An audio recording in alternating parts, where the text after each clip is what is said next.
Thank you, everyone. My name is Chris Cornell. And I am here tonight to induct an amazing band, and they also happen to be my hometown heroes, a band called Heart.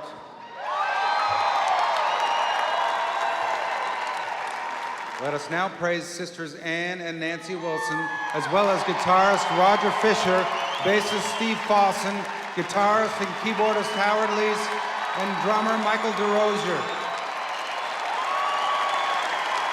Somehow it never occurred to us that Ann and Nancy Wilson were women existing authentically in a world dominated by men. Heart, with two Joan of Arcs standing up front, kicking total ass, backed by a surprisingly powerful and unique band, blasted down any sexist barriers in front of them, armed with pure, ballsy power of rock and roll.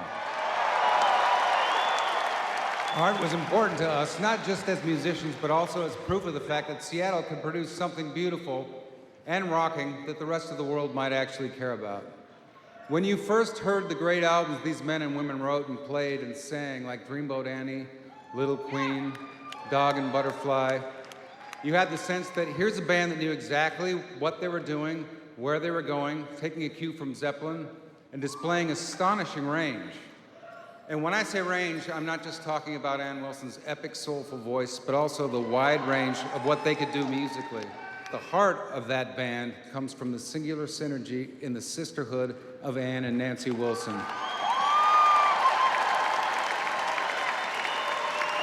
They have some unknowable connection emotionally that makes them so great when they sing or play together. Imagine siblings being together that much for that long and having such harmony.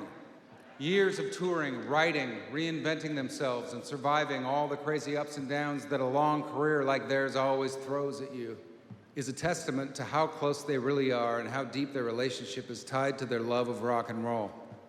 Having worshiped these women from afar and now close up, I have to say that Ann Wilson is a uniquely great vocal force of nature.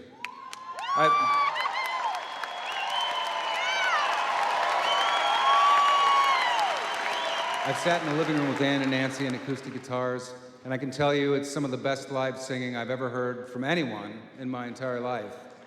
And as a vocalist, she stands out as one of those few vocal role models I look to and think, wow, it is possible to get better with age, always reaching for more, and actually finding it sometimes.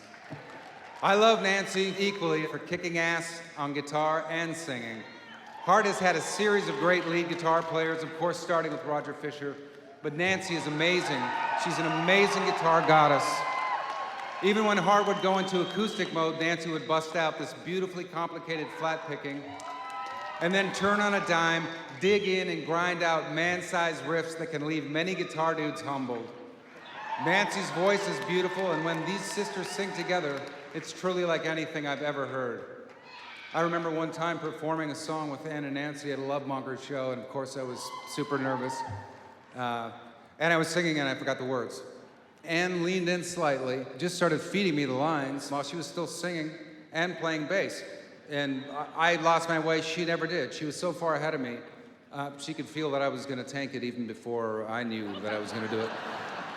But then again, for me and countless other men and women, Heart has always been so far ahead. That's one more reason why they have more than earned this moment to, at long last, stand with all the other rock gods and take their rightful place in the Rock and Roll Hall of Fame. Come on up.